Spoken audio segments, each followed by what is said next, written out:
କାଳିଆ, ମୋତେ ଆଉ ତୁ କେତେ କଷ୍ଟ ଦେବୁ କହିଲୁ? 2 ବର୍ଷ ହେଲାଣି ତୋର ସିଂହଦ୍ୱାର ଦେଖିନି ମୁଁ। କ'ଣ ତୋର ଡୋରି ଲାଗିବନି? ମୁଁ ଦେଖେ ଲକ୍ଷ ଲକ୍ଷ ଲୋକଙ୍କୁ ତୁ ଟାଣି ଓଟାରି ତୋ ପାଖକୁ ନେଉଛୁ। କ'ଣ ଅଭାଗା ବିଷୟରେ ତୁ ଭୁଲି ଯାଇଛୁ? ହଁ, ମୁଁ କ'ଣ ତୋର ଯାଜପୁରିଆ ବନ୍ଧୁ ମହାନ୍ତି ହୋଇଛି ନା ବାଲିଗାଁର ଦାସିଆ ବାଉରି ହୋଇଛି? ସେମାନେ ସିନା ତୋର ଅସଲ ବନ୍ଧୁ। ମୁଁ କ'ଣ ଆଉ ସେମାନଙ୍କ ଭଳି ନା କ'ଣ? କୃଷ୍ଣ ଅବତାରରେ ତ ତୁ ସୁଦାମାକୁ ବନ୍ଧୁ କରିଥିଲୁ, କାରଣ ସେ ତୋର ବାଲ୍ୟ ବନ୍ଧୁ ଥିଲା। ଆଉ ତୃତୀୟ ପାଣ୍ଡବ ସବ୍ୟସାଚୀ ତ ତୋର ସଖା ନା, କାରଣ ସେ ରାଜପୁତ୍ର ସେଥିପାଇଁ। ମୁଁ ତ ଛାର ହୀନ ଦରିଦ୍ର, ମୋ ଡାକ ଶୁଣିବାକୁ ତୋର ବେଳ କାହିଁ? ମୁଁ ତ ତୋତେ ତୋ ରତ୍ନଭଣ୍ଡାରରୁ ରତ୍ନ ମାଗୁନାହିଁ କି ତୋର 60 କୋଟିରୁ କିଛି ମାଗୁନାହିଁ।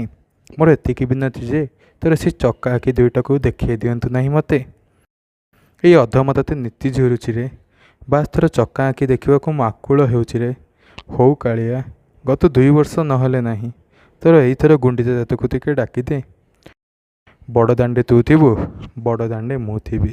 ତୋ ଚକା ଆଖି ମୋତେ ଚାହୁଁଥିବ, ମୋ ଆଖି ତୋତେ ଚାହୁଁଥିବ। ଏତିକି ତଫାତ୍ ଥିବ। ତୁ ସାରା ବ୍ରହ୍ମାଣ୍ଡ ଦେଖୁଥିବୁ, ଆଉ ମୁଁ ତୋ ଆଖିରେ ସାରା ବ୍ରହ୍ମାଣ୍ଡ ଦେଖୁଥିବି। ଶେଷରେ ଏତିକି କହୁଛି ରେ କାଳିଆ, ତୁ ଲକ୍ଷେ ଭକ୍ତଙ୍କ ଭିଡ଼ରେ ମୋତେ ଭୁଲିବୁ ନାହିଁ ରେ କାଳିଆ। ତୁ ଲକ୍ଷେ ଭକ୍ତଙ୍କ ଭିଡ଼ରେ ମୋତେ ଭୁଲିବୁ ନାହିଁ। ଜୟ ଶ୍ରୀ ଜଗନ୍ନାଥ, ଜୟ ଶ୍ରୀ ଜଗନ୍ନାଥ।